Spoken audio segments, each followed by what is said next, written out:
Hello friends, welcome to Tourism Lecture Series. Today our topic is visitors impact management and visitation.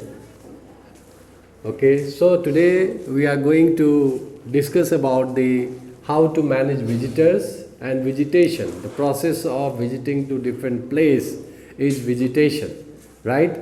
So when you invite a visitor and they come to your place, to your destination, and whatever arrangement you are doing to facilitate the services, okay, that is known as visitation. Clear? So visitation will give impact. Okay, so there in this chapter we are going to learn about how to manage the visitations and visitors, different types of visitors, and what will be the impact of that visitations on protected areas, right? How this visitation and visitor who are coming to your destinations will give impact, okay, on that area where they are going to visit, in what way, and how to control, right? How to control, how to monitor, how to evaluate the visitors impact assessment. That is what we are going to discuss today in this chapter. The chapter name is visitors impact management, right? So what basically visitors impact management? So in visitors, managing visitors, before starting the visitors impact management, let's clear with the terms visitation and vegetation. There is a two different terms. One is I have written about the visitations, another is vegetation. So vegetation is different from vegetation, right? Clear? Vegetation means the area where you are developing, you are growing the plants, okay, where plants are present in their real habitat situation. That is what vegetation. Clear? Flora are present, that is vegetations. Clear? So plant you see is vegetation. So visitor will come and they give impact on the vegetations and your area, and protected area.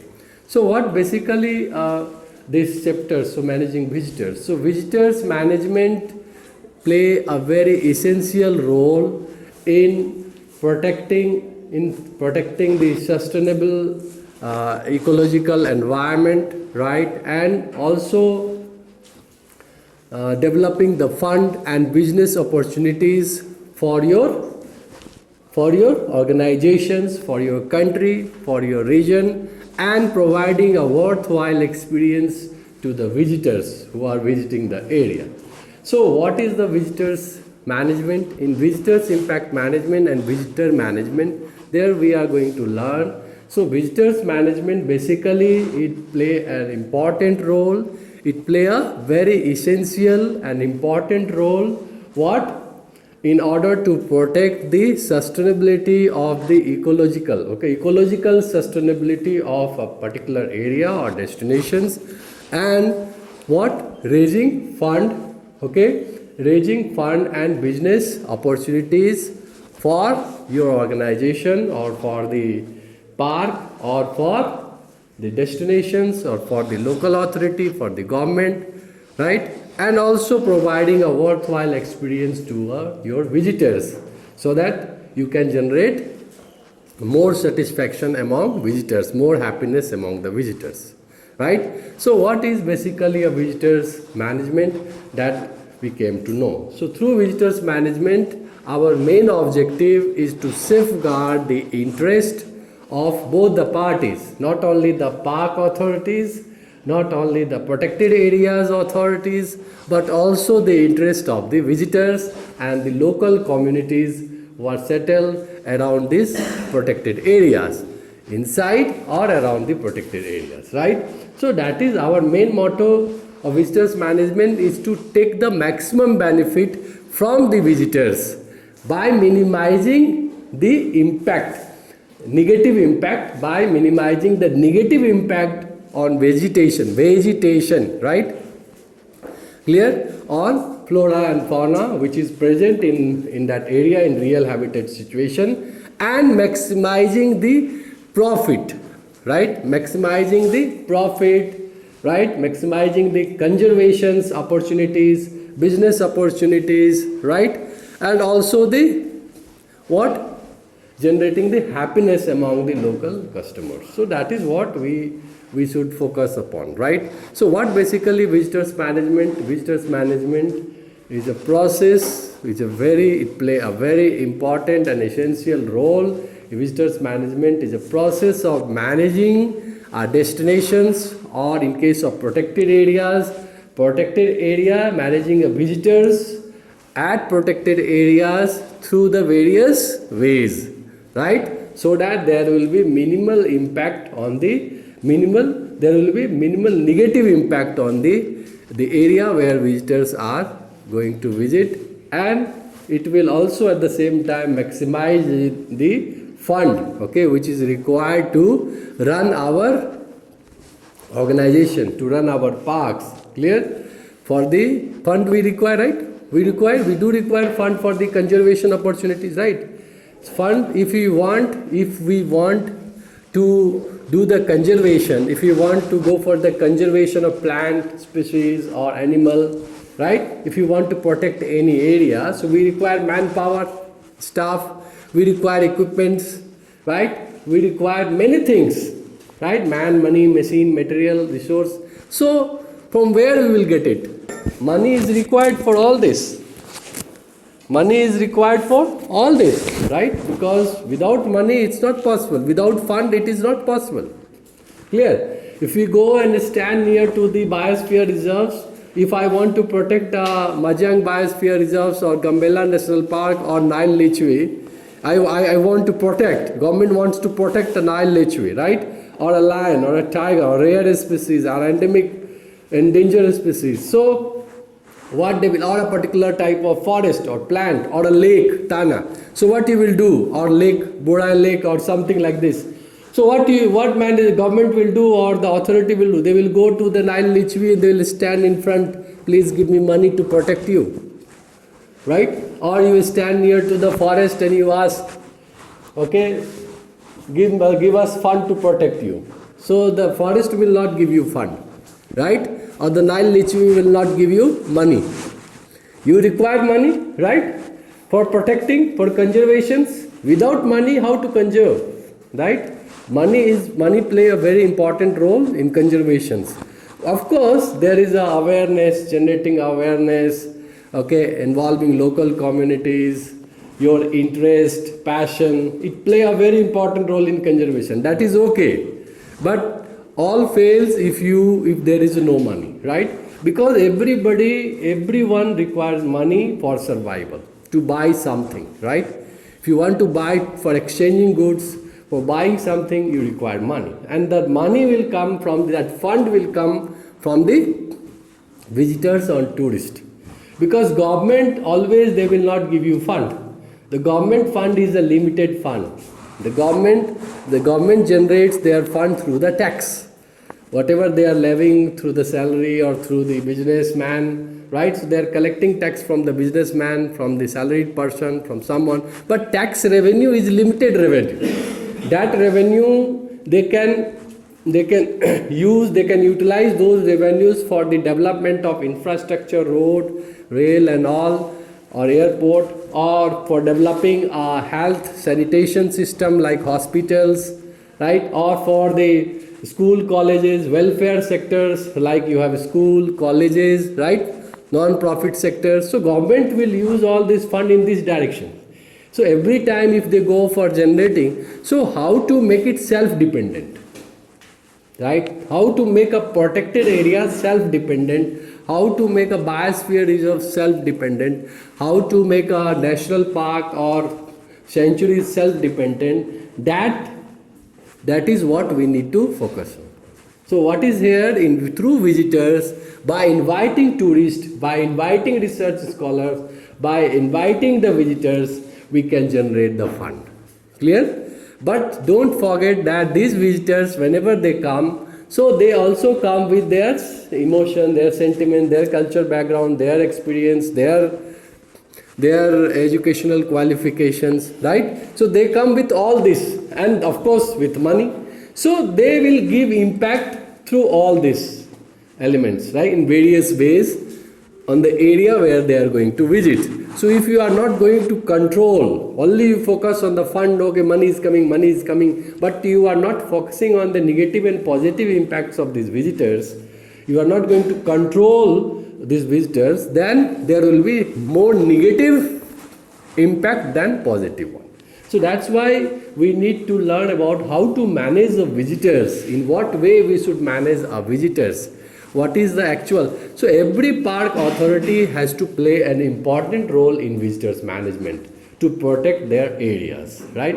Whether it's a natural area or cultural area. Protected area can be of any types. It's not like that only protected area, it doesn't mean only the national parks, sanctuaries, biosphere reserves, animal or plants. Protected areas can be also a cultural based area. Like for example, there are some village or some island or some culture we want to protect, right? Or a particular monument, okay, old monuments, archaeological sites which belongs to a particular culture, that also we want to protect. So protected areas may also include archaeological sites, monuments, old palace. Culture based things can also be possible, or man made also is possible. So protected area means which we government wants to protect, or which is protected as per the certain rules and law laid by the government or authority, local authority, right? Because that area has economic importance, cultural importance, natural importance. That's why government want to protect certain areas. Do you understand? Ecological importance. Okay, so here what we are learning in protected area in wildlife is basically the area which is of ecological importance, right? So managing visitors, it play an important and essential roles in protecting the sustainable ecological environment, or ecological environment in sustainable way, and what raising the funds to run the park or these protected areas, and providing the other various business opportunities, and also providing a worthwhile experience to your visitors, right, who is visiting this area, right? That's what is protected visitors impact management and visitation. Here we are going to learn. So now, why protected area, why visitors management? That is what we came to know. So in every area, in tourism activity, as we came to know that if we want to protect certain areas, so government has limited fund, right? Clear? They have limited fund. They don't have a tree, right? By shaking the tree, and the money will come, right? You go and you do like you shake the tree branches and the money will fall, right? It's not like that.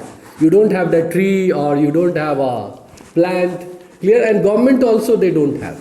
So they have the limited things. So if 5 people, you from one village, or from you are settling, or you are ecologist, you are environmentalist, or you are wildlife expert, and you see that there is some damage which is going on, deforestation is going on in your area, or some animal they are hunting, the more poaching activity is already going on inside your, there are more poachers or hunting and all, illegal hunting, and something is going on. So how to stop this?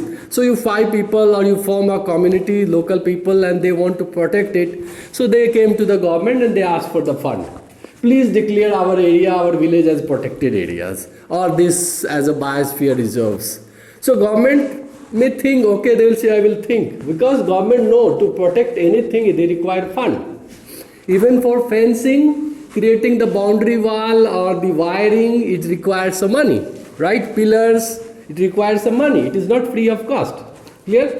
So of course anticipations of the local community is free of cost. That's possible to some extent. But every day they would not be available at free of cost. They also want some alternate job opportunities, right? They are also looking for some alternate income, local communities. So if you provide them some income, if you show them some opportunities for getting alternate income apart from their agriculture or their day-to-day job, so they will definitely participate. They will be more passionate to work for the protection, conservations and managing of protected areas. Okay, instead of showing them only come and contribute your labor and your expertise. Clear?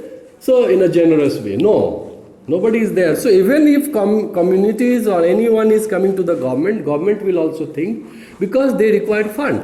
So if why not to make your protected area as a fund? That's why we have this course, ecotourism, wildlife and ecotourism management. How to manage the wildlife by inviting the visitors and tourists, okay, to see them in their real habitat situations, and by imposing the fee, entry fee, tickets, and generating money, and that money again to reuse that money for salary, for staff salary, for conservation activities, for buying the equipments, for buying the weapons, or for buying the any other things which is required to protect that area. So that's what is here. Clear? That's why in ecotourism, so why ecotourism? To make your protected areas more independent, more self-dependent, right? Clear? If it is more independent, more self-dependent, so what will happen? You will never go and ask to your government, give us money, give us fund, give us fund. Salary is not there, give us fund. Fencing is not there, give us fund. Equipment is not there, give us fund. For everything you are running to the fund. Because you are self-dependent. Tourist is coming, they are giving you money through the entry fee, and you are generating the money. And that money again you are pumping for the all different works. Clear? Like whether it's an employee salary, whether it's a fencing work, whether it's a conservation activities, whether it's a buying new equipments, whether it's developing some infrastructure, superstructure. So you are all self-dependent. Do you understand? So that's what through the visitors. So visitors, they are bringing money, they are bringing you fund. Even sometimes some visitors and tourists may donate you fund. If you tell them, see, we require more fund, if you just put the videos on the slide that this animal need to be protected because this animal is in danger. So if you show the video to the visitors, every visitors, maybe some visitors, some nationalities or some country visitors, they will come forward because they have money to protect. They will say, okay, we will give you money to protect this animal. Clear? So there is no interest on that money. But if you go and ask to the bank, give me money, the bank will say you first, show me your background, right? What is your income? Give me your guarantee, and then I will give you money, but again you have to return with interest, right? But these people never ask you because they are giving you money donation. They are donating the money.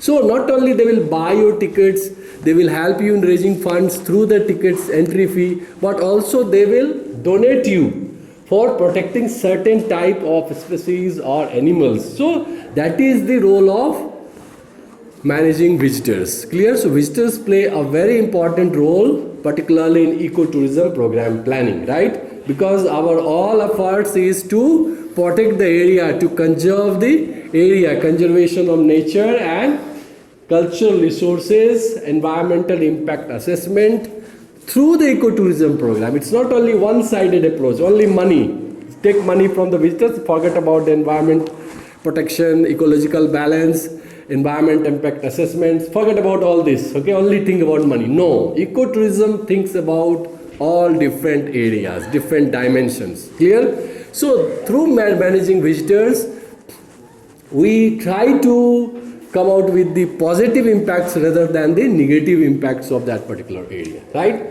So that's why managing visitors and visitation play an essential roles for the sustainable development and ecological balance or ecological sustainability of that area by also helps in raising the fund, business opportunities, and providing a worthwhile experience to your visitors, right? That is what is this.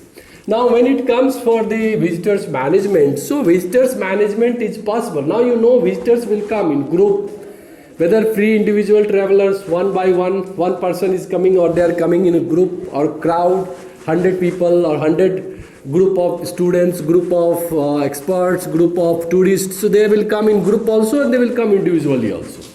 So how to manage these visitors? Because sometimes footfall will be more, right? Sometimes visitors footfall will be more. So it will be difficult to manage, right, the visitors, and that time possibilities of negative impacts is more, right? So how to manage, how to control these footfalls, or how to, sometimes there is no footfall, there is a very less tourist. So in peak season time, when there is a high demand, okay, that season visitors will come more. When there is off season time, you will never see a visitors, right?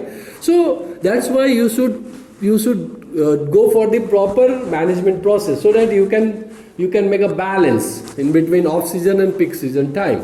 So how to control, how to manage the visitors? So visitors management is possible in two different ways. So visitors management is possible in two different ways. What are those ways? So two different ways. First is by park authority or agency, the park authority and agency, and second is park authority or agencies working together with the tourism organization office or departments. So first, there are two different ways through which visitors management is done, or it is normally implemented. So what is this? The first is park authority or agency. Park agency, they themselves will try to manage their visitors by imposing the regular fee, entry fee, right? Certain rules, regulations, clear? On putting some rules, regulations, then do's and don'ts, then inviting some expert, taking help from some experts. So there are various ways of managing or developing some recreational opportunities around the park or inside, right, by selecting certain areas which is more feasible for that. So park authorities, sometimes they themselves will develop what? Such type of programs. That is one thing to control, okay, by putting fee or by putting rules, regulations, they can manage the visitors. The second thing is that park authority, if they want to go for more business, more value, more money, because conservation, I told you, if you stand in front of the Baro river, or if you stand in front of the Lake Tana, or in front of the lion or lion lichvi or any plant, that I want to protect you, conserve you, please give me money. They will not give, right? That is what. However, they will show you the way that how to generate money, right? So what is this? This is one of the way.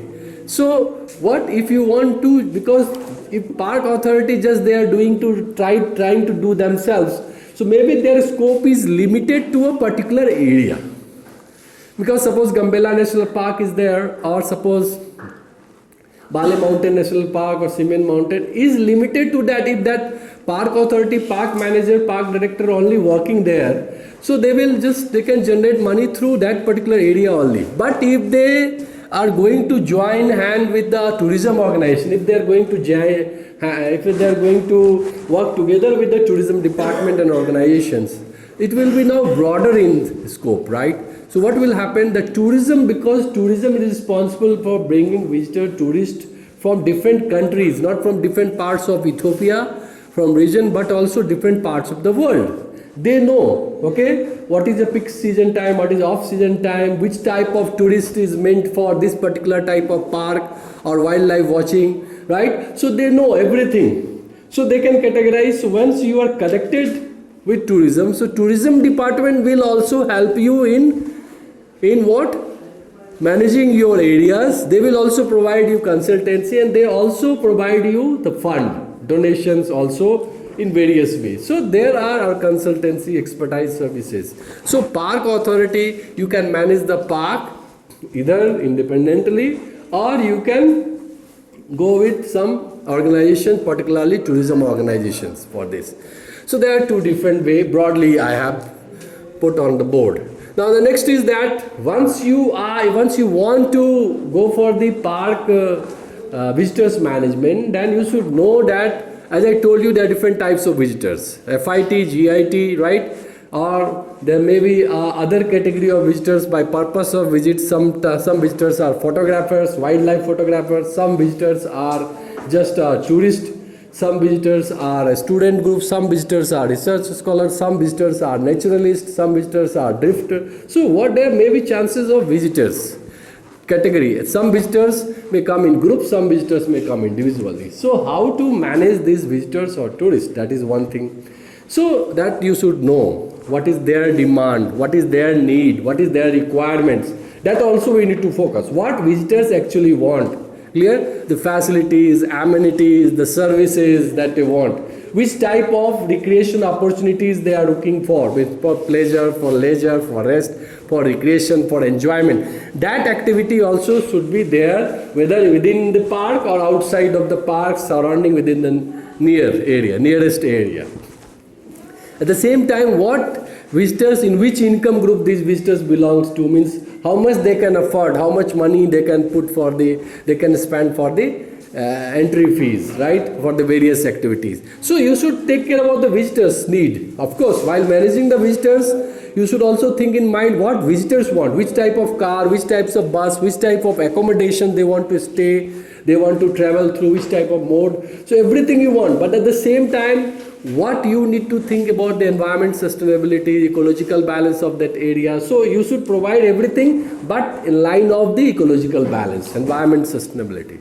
Do you understand? Environment sustainability dimensions, ecological balance, environment protections, nature conservation. On line of that only you will provide. You will never compromise with visitors in terms of, on ground of the negative impact, right? That is what you should understand. Or with the deteriorations of that your ecological balance on that. So you should never compromise on that level. So what is here is that while working for the visitors impact management or visitors management, there are certain principles, and those principles that says that 8 or 9 points already mentioned in your notes. So what is there? I just brief you about some of the major points. In visitors management, first thing, you should be clear with your objective. That what is my objective? What is objective of visitors? What is objective of park authority? Both. So what are the objectives of park, national park, authorities, okay, or the conservation objective, whether it's a conservation objective, protection objective, whether it's a visitors objective. So you have to think about objective. Clear? So principles of visitor management, first thing is objectives. What is the objective behind doing all this process? Clear? And the second thing, that objectives should match. Okay, objective means both objective. Here not only visitors objective, why they are visiting, why you are bringing the visitors to this place, and what is objective of visitors.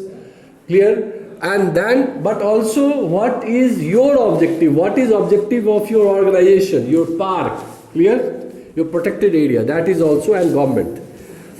Then the next thing is the value. How to create, how to add value. Okay, how to add value through this value added service or value through this park management or visitors management. That is the another area. So value creations, value based service, that is what. The second thing is biophysical and social condition of that particular area. You should check that what basically is what kind of vegetation is there, flora fauna is there, in which condition it is there, what is the real habitat situation, what kind of environment is there, ecological balance is there any impact already, is there any damage, or is there any deterioration is going on, or area is deteriorated, what is the precondition, post, and all this you are going to. And also the local communities who are settled inside or around the park, whether it's a buffer zone, core zone, or transition zone. So you have to find out that what basically social conditions, what type of dependency is there, okay, of social local communities on that areas, whether they are getting social benefits, or the visitors will provide any social benefits to the local communities. Park authority will provide any social benefits. Clear? So what all this should be analyzed in the visitors impact management principles. Then of course you are going to do the environmental impact assessment, impact on resources, natural resources, cultural resources, so whatever resources you have, you go for impact. What is the impact? Present impact, and what will happen if the visitors will interfere, right? So what will happen? So you have to go for the impact, right? The effect and impact both need to be considered. What is effect? What is difference between effect and impact? Effect is for less time, right? Effect is for less time, where effect will stay for less time. Immediately you can observe the effect, but impact is going to remain for the long time. Clear? The durability is more. Like for example, effect. Like for example, I said what is visitors management, or who are visitors, or what is ecotourism. So I just explain and I ask you, okay, you tell me what is ecotourism. So you replied ecotourism is this, right? So that is what effect of teaching and learning means. Immediately I ask you and you reply, that is effect, immediately, right? Clear? What is the impact? Impact means long term. Like for example, after completion of this course will give you impact for your career, right? This is going to give impact in your life. There will be impact. There will be impact of this course. Okay, there will be certain contribution of this course in positive, negative. Definitely, it's going to contribute. Clear? So that is the impact of the course. Impact means long term. In what way it is going to help you? Or suppose we did a program for the rural development or health and sanitation, clear, in some village area. So we just went there and we just discuss about what they should do and what they should not do. Okay, how to make the hygiene. Okay, why to wash their hands. So everything now we discuss, and then when we return, so when we visited that area after 2 months, 3 months, now we see, man, we can observe that now the local people, they're washing their hands. So they started this practicing, right? So they started this practice. So they are now practicing the hygiene and sanitation. That is the impact of your program. Do you understand? So impact is going to stay for the long time. That you should remember. So here we are going to think about the impact. So every activity will have immediate response. That is what the positive and negative response, that is effect. And it is going to stay. If any response is going to stay due to activity is going to stay for the longer duration, that is the impact. So we should go for the impact effect analysis in our principles. Then visitors impact management planning, that how will you plan your visitors arrival, departure, visit, activities, recreation activities, non-recreation activities. So how will you plan? How would you plan these activities? That is visitors impact management planning, right? Visitors management planning. The various facilities that you are going to do, where they will stay, where they will sit, how to receive them, what will be the mode of transportations, okay, the sightseeing and all. That's what is all about the visitors impact planning, okay. Which type of facility, amenities they want, okay, washroom, toilets, or ticket center, or visitors management center, or reception. So all this, or souvenirs. So what is the activity, what kind of activities, leisure pleasure activities that you have planned is all about the visitors impact management planning. Then of course the monitoring, the principle says that you should always control your activities. There must be control gates, okay, so that you can give direction on time. Okay, so you should know what is status of your management activities, clear? So whether it is running smoothly in right direction or not. So that is what the evaluation, monitoring will help you, whether is there any disturbance still in some park, or any visitors is doing some damage or creating some sorts of problem inside the park. So that is what you should monitor, clear? Or any staff involved in some illegal cases or fraud or something. So you should monitor these activities, clear? So monitoring is very important. Monitoring and evaluation is a regular activity. It's not a one time, after 1 year I will monitor, after 2 years I will evaluate. No, monitoring and regular is continuous process. It should be done on day-to-day basis. Monitoring should be 24/7 is the best one. 24/7, 24 hours monitoring system is perfect. And evaluation, if not daily basis you can do, so you can do at least weekly, periodically, or monthly, quarterly, half yearly, or yearly. But yearly will be very late. So the best way of evaluation, if you can do it on daily basis or weekly basis. So that is also because it will help you in improving your services, park services. Okay, it will help you in collecting or implementing the feedbacks which you have collected through the guests or visitors. So it will help you in raising funds, it will help you in exploring the world of new business opportunities, new ecotourism programs. So it will help you in developing a framework to protect the area, in developing framework for ecological balance, ecological sustainability of the area. So it will help you in various ways. It will help you in policy and rules, regulation, developments. So see, this is what the principle of visitors management you should always think. Then also you should think the benefits of this visitors management, economic, social and physical benefits, economical, social, environmental benefits, right? So whether it's a socio-cultural benefit, so you should explore the different dimension of benefits that you are going to provide to the local communities, you are going to offer to the various stakeholders, and also it will help in the environment protection and nature conservations, right? So this is what the principles of visitors management that you need to consider, the points that you need to consider. Now the next thing is the visitors management is the most important thing that you should know. That is the best way to protect your areas, to manage your visitors is zoning, park zoning. So you should go for the zoning of your protected areas. So what basically zoning is? So zoning is a dividing or classification of your park. Zoning is a classification of your park in various areas as per the sensitivity, fragility, okay, endemic, endangered species which is present in that areas.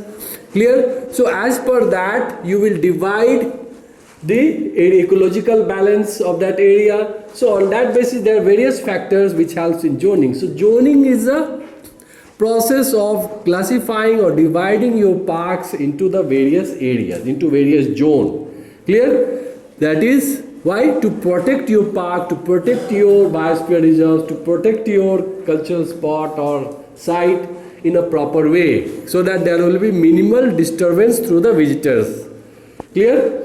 Visitors activities. So that is why zoning is done. So why zoning? Now you came to know. So here in park zoning, basically we have any park or protected area can be classified into 5 different categories, 5 different zones, right?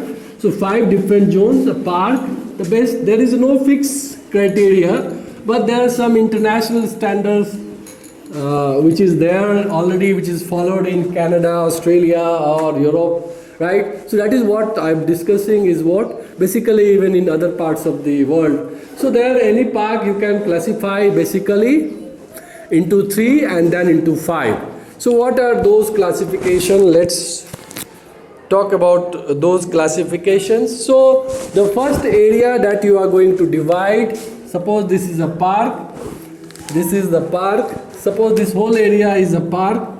So the first classification is divided on the basis of the presence of the natural resources, the presence and importance of the natural resources and ecological balance, okay, environment of that particular area, environmental condition, ecological balance and natural resource which is present in terms of, and the fragility of that area and the endemic species which is present in that area. So on that basis, and the density also of in terms of the natural resources, or whether it's an animal, whether it's a forest, whether it's a plants, flora, fauna, so on what basis. So the any park, the first classification is the division on the basis of those. So what is this? The first is the core area of the park. First area which is inside, deep inside, dense, you are going, is known as core area. The second area is the buffer area. And the third area is transition area. So we have the 3 area, core, buffer and transition, 1, 2 and 3. Now there is one more area which is connected with this transition and little bit up to the buffer, not totally inside, a little up to this periphery, is known, we can say in one word, there is another word for this, is the dispersal zone. dispersal zone or dispersal area. Clear? So dispersal area or transition area are the area where the movement of activity is movement of people or guests or visitors are more. So this is the area, transition area and dispersal area is more where the visitors and guests are allowed. Clear? Up to this area. So visitors, transition and dispersal areas are those areas where visitors activities are allowed, where settlements are allowed, where residents are allowed, residential complexes are allowed, where people are staying, they are residing in these areas, like village, community settled in these areas are the, so that is a dispersal zone or transition zone where movements are there. But core zone is the dense inside, the more fragile, more sensitive, more ecological sensitive zone where visitors are restricted. Clear? Where visitors are restricted, completely restricted or restricted to 1, 2 or 3 or 4 or batch wise at a time. Core area. Clear? So now we have the 5 different zones. When we divide, when we go for zoning for visitors, rarely we'll take our visitors to the core zone. Okay? Unless until it is required, there is a special need, okay, special essential need.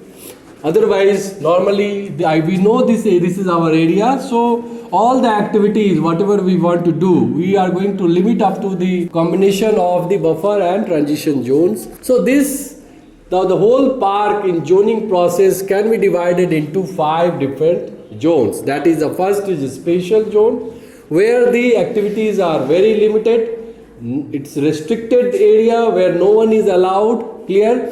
Particularly no motor is allowed, no vehicle is allowed. If anyone wants to go, so they have to go, they have to enter inside either through walking or some other way. That too, special permission is needed. Okay?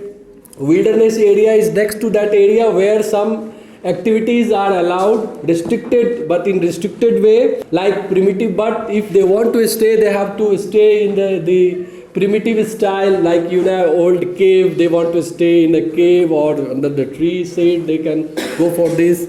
So that is what we have, the wilderness zone where activities are also restricted. Then we have the for the visitors. The next we have the natural environment where you are going to prescribe certain recreational opportunities where you are going to provide. Guests will come, they will come and they will enjoy, but it will be natural settings, right? So some outdoor activities are possible in this area when you develop some activities for the guests. Recreation, as the name suggests, the recreational areas are area where more outdoor opportunities, outdoor recreational activities are there for the visitors.